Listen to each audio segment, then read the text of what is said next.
kembali di YouTube channel Tektok, podcast yang membahas tentang informatika nomor 1 di dunia. Asik. Dengan saya Wisnu, hari ini kita bakal membahas topik yang sangat keren banget dan bermanfaat bagi kalian semua, yakni dampak sosial tentang informatika. Kita akan membahas gimana perkembangan teknologi informasi mempengaruhi cara kita berpikir, bersikap, dan mengambil keputusan dalam sehari-hari. Dan bersama saya sudah hadir 3 narasumber yang hebat, yakni yang pertama Nadinda, yang kedua Sherly, dan yang ketiga adalah Hafiz. Sekali dulu dong pemirsa. Hai. Hai. Oke, daripada berlama-lama, langsung saja kita masuk ke segmen yang pertama, yakni pengertian dari dampak sosial informatika. Nah, menurut kalian nih, dampak sosial informatika itu apa? Jadi, dampak sosial informatika itu pengaruh yang muncul akibat perkembangan dan penggunaan teknologi informasi dalam kehidupan manusia. Nah, ada pengaruh positif dan pengaruh negatifnya. Pengaruh positif itu seperti komunikasi menjadi lebih cepat dan pekerjaan menjadi lebih efisien. Namun, pengaruh negatifnya yaitu orang bisa lebih mandiri dan ketergantungan terhadap gadget. Oh iya benar banget sih. Tapi coba aku tanya ke Hafiz nih, contoh nyatanya di kehidupan sehari-hari itu apa sih?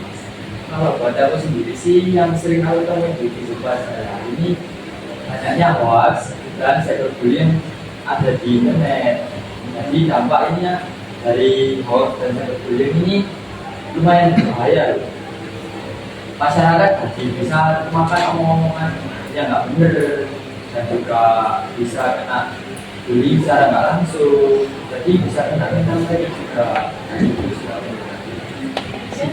itu penting banget ya buat kita punya kemampuan berpikir kritis supaya bisa bedain informasi yang salah dan mana informasi yang benar.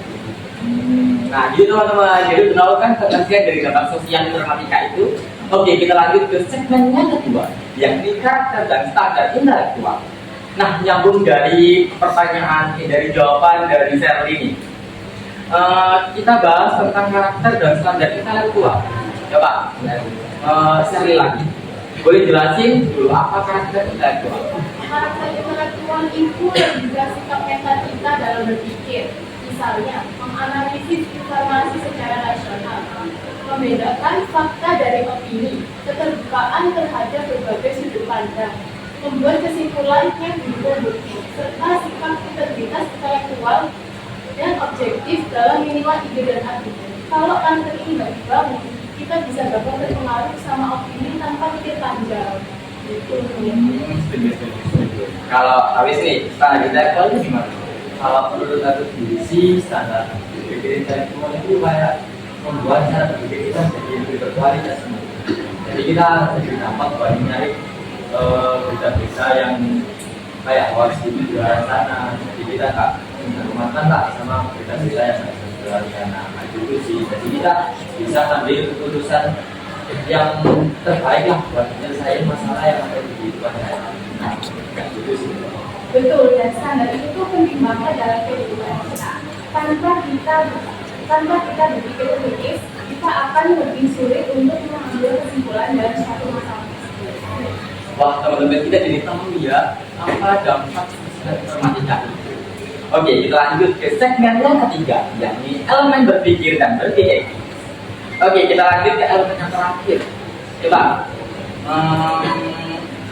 habis Dinda ya. Apa ya? Katanya ada 8 elemen ya, elemen berpikir. Betul apa? Ada 8 elemen berpikir kritis. Elemen berpikir kritis itu seperti fondasi dari kita berpikir kritis itu sendiri. Ada tujuan, masalah, informasi, konsep, asumsi, sudut pandang, kesimpulan, dan implikasi. Nah, contoh nyatanya itu seperti kita mau bikin proyek informatika. Kita harus tahu dulu tujuannya itu apa, dampak apa yang kita peroleh dari proyek tersebut, dan apa sih masalah yang kita ambil. Bener banget kata Dinda. Jadi dampak dari berpikir kritis ini baik gitu. Kayak kita nggak langsung ambil keputusan itu, kita ambil keputusan berdasarkan fakta itu. Jadi kayak gitu sih. Ya, intinya berpikir kritis tuh nggak cuma buat orang kita, tapi buat semua orang supaya bisa lebih bijak dan nggak gampang dipengaruhi. Berarti orang juga bisa berpikir kayak gitu ya, lebih kritis gitu ya. Ya, maaf. Oke, lanjut ke segmen pertama aja lagi, yaitu pengambilan keputusan di era digital. Terakhir nih tentang pengambilan keputusan, menurut kalian gimana sih teknologi mempengaruhi ke cara orang lain untuk mengambil keputusan? Karena ambil keputusan itu bisa lebih cepat karena semua data tersedia di ujung jari. Tapi kadang juga setelah menjadi terlalu cepat tanpa pertimbangan matang. Misalnya, kita itu beli barang di online cuma karena iklan lewat terus di media sosial sering kan. Iya, jadi benar juga kalau saya minta di pengambilan keputusan itu ada beberapa ranahnya loh. Yang pertama itu ada identifikasi masalah. Yang kedua ada pengumpulan informasi. Yang ketiga ada evaluasi. Nah, jadi kalau kita berhasil melalui tahapan tersebut, kita bisa jadi ambil keputusan yang paling baik untuk menyelesaikan masalah yang kita tulis ini. Oh, jadi teman-teman kita harus pintar-pintar mengambil keputusan di media sosial atau teknologi dan lain sebagainya. Agar kalau misalnya kita tiba-tiba check out nih ya, untuk kita iklan nggak langsung check out aja, ya boncos dong buat kita. Coba nih ke Kang Melisa, mungkin ada pertanyaan buat narasumber ini. Saya Naura Ramadhani Sutisa Idris, izin bertanya, mengapa berpikir kritis penting dalam menghadapi dampak sosial informatika? Sama kayak tadi, supaya kita tuh bisa bedain mana informasi yang benar dan mana yang salah. Ya nanti tiba-tiba kalau misalnya ada informasi ya kayak post gitu, tiba-tiba kita percaya kan, terus kita biasanya kan cewek-cewek itu bagi bang. Wah, sebenarnya saya ujung-ujungnya ya hoax. Oke, terima kasih. Selanjutnya mungkin ada yang bertanya teman-teman.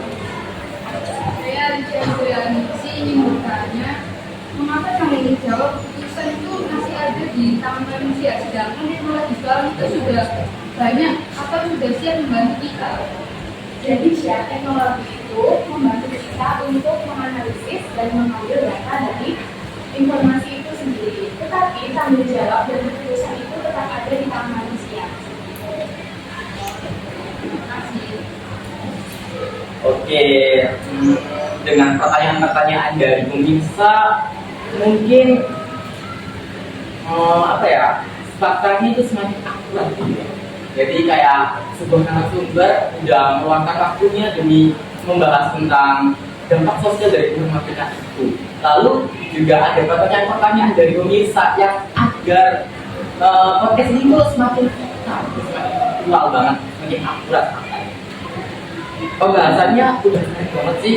Jadi kesimpulan dari podcast ini, dampak sosial informatika nggak cuma soal teknologi, tapi juga tentang bagaimana manusia berpikir dan bertindak di dalamnya. Kita perlu punya karakter intelektual, menerapkan standar berpikir kritis, dan tentu saja bijak dalam mengambil keputusan. Oke, terima kasih nih buat semua narasumber. Adinda, saya tidak habis telah meluangkan waktunya untuk podcast kali ini. Dan buat pendengar, semoga obrolan ini bisa bikin kamu lebih sadar dan bijak dalam menghadapi era digital. Sampai jumpa di episode selanjutnya dari TED Talk Education. Goodbye.